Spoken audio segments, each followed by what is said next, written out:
中国曾被称为世界工厂，因靠着廉价而又稳定的工人，多国企业纷纷来中国投资建厂。但这几年，随着中国经济的断崖式下滑，以及对外资越来越严苛的政策以及意识形态上的收紧，吓跑了大量外企。制造业城市广东省东莞就能明显感受到外资撤离的含义。东莞为何从世界工厂沦落至此了呢？曾经人潮拥挤，人山人海，但是现今的工业园呢，凄凄凉凉，企业纷纷撤离。东莞没人了，全都回老家了，人口流失非常的严重，城市面貌它还差，教育它跟不上，钱赚不到，正宗的城乡结合部，大家要像我一样赶紧躺平，大家东莞没前途了。东莞真的要变天了啊！打工可能要结束了。看现在过了15之后，像之前是人山人海的，像这种厂门口到处都是人的，看这些都是工业园区啊。我现在就是在工业园区，都没什么人。你看啊，招聘者在这里，在门口招聘玩手机，就是因为现在招聘的人比找工作的人要多得多。为什么呢？现在东莞工价低，家纺工资低，还累死这一伙人。遭遇外资撤离的不光是东莞，昆山也面临着同样的困境。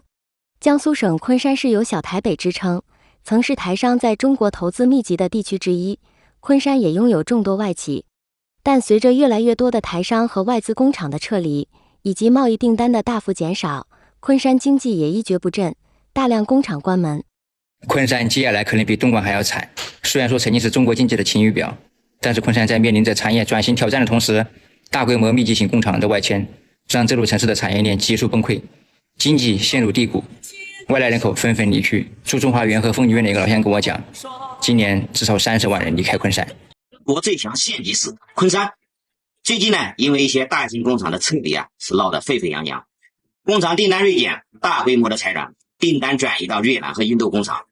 一方面，昆山的许多工厂正在削减开支，应对出口的大幅下降；另一方面，昆山的中介和小日管理挤满了来找工作的人，而昆山工人的价格呢，也是一降再降。这次来苏州给我最大的感受就是工业园区的人变少了。工业园区有很多的工厂已经不是24小时，当地做生意最直观的感受就是顾客变少。三星以及很多外资已经撤离苏州。外资撤离，工厂搬走，最先冲击到的就是那些以此谋生的工人。今天就有一个厂要搬走了，让那些员工在门口堵门难了。外资撤离对普通人有什么影响？最直接的影响就是收入降低和更加内卷。这2年苏州陆陆续续搬走了很多外资企业，其实无论外资企业也好，内资企业也罢，它只要正常经营就会提供就业岗位。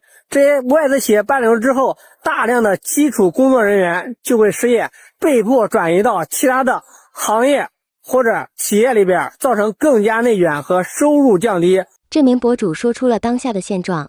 的确，随着外资大举撤离中国，带走了大量的资金，随之而来的就是工厂和生产线迁出中国，大量中国工人失业，从而继续冲击中国经济。打工人现在想进工厂都不容易，而且不少老板也进工厂打工。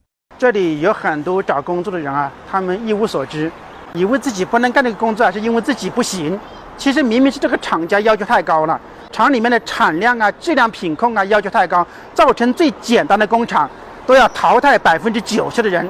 所以很多人30-40岁没房没车，娶不到媳妇，自己没有稳定的工作，最后身体还失去了健康，而他们还以为是自己没有用，太可悲了。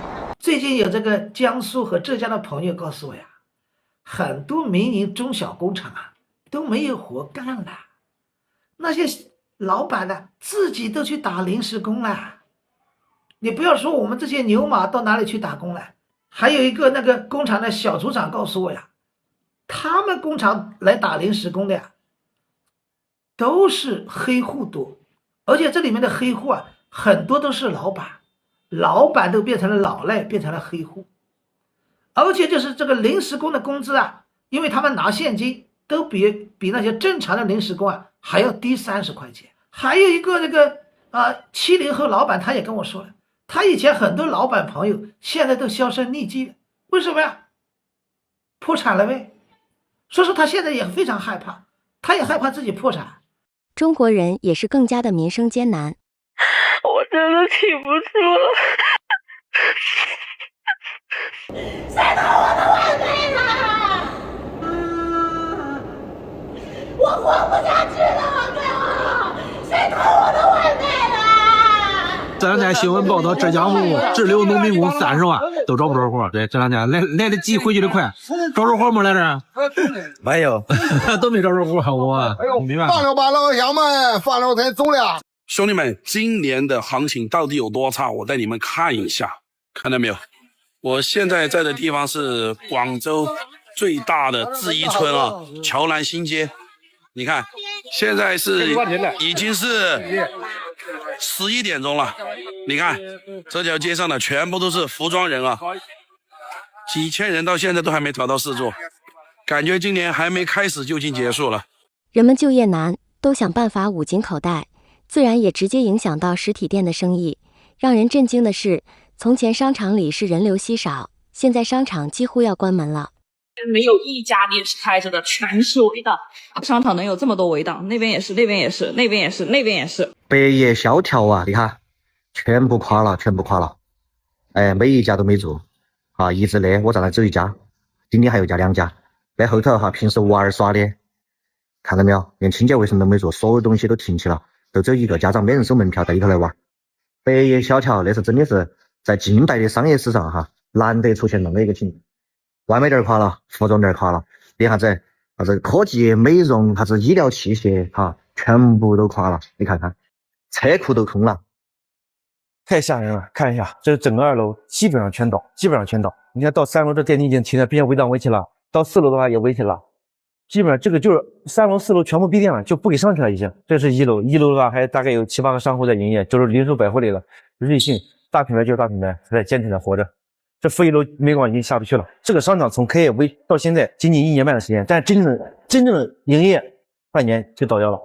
这个商场，哎，好吓人啊！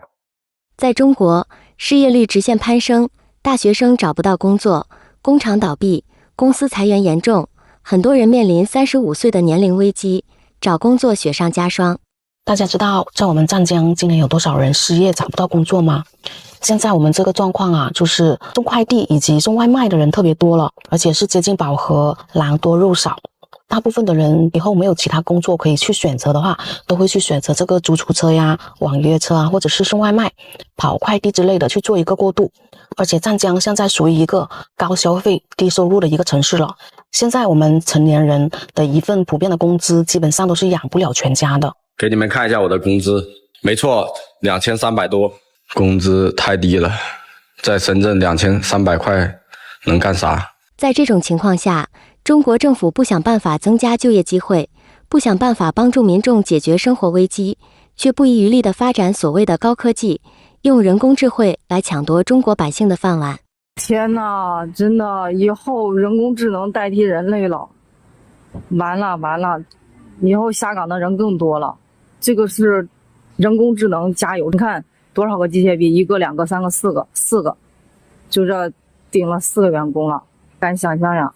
越来越多的人失业。请激活解锁邮箱袋，扫前方2维码开始加油。即将开始加注95号汽油，请离开机器人工作区。机器人正在取油箱。那把油管给取出来了。码表已归零，机器人准备插上加油。很准确的进程啊，就这样开始加了，自动化的。机器人正在拔降复位，全程没有一个人操作，一气呵成。中国经济持续衰退，中共政府尽管嘴里喊着要把经济搞上去，但种种举动不得人心，吓跑了外资，加速撤离中国。中国民众失业严重，也影响到了实体店的生意，人们手里没钱了，经济不断恶化。而北京当局不但不想办法解决民生就业问题，还大力推行各种人工智能设备来取代人工，更是在继续抢中国人有限的就业机会。这究竟是爱人民还是害人民？想必很多人在艰难的生活中，自己心里也有一杆秤了。好的，今天就跟大家聊到这里，请记得点赞、订阅、留言，并分享给您的朋友，感谢您的支持。我们下期节目再见。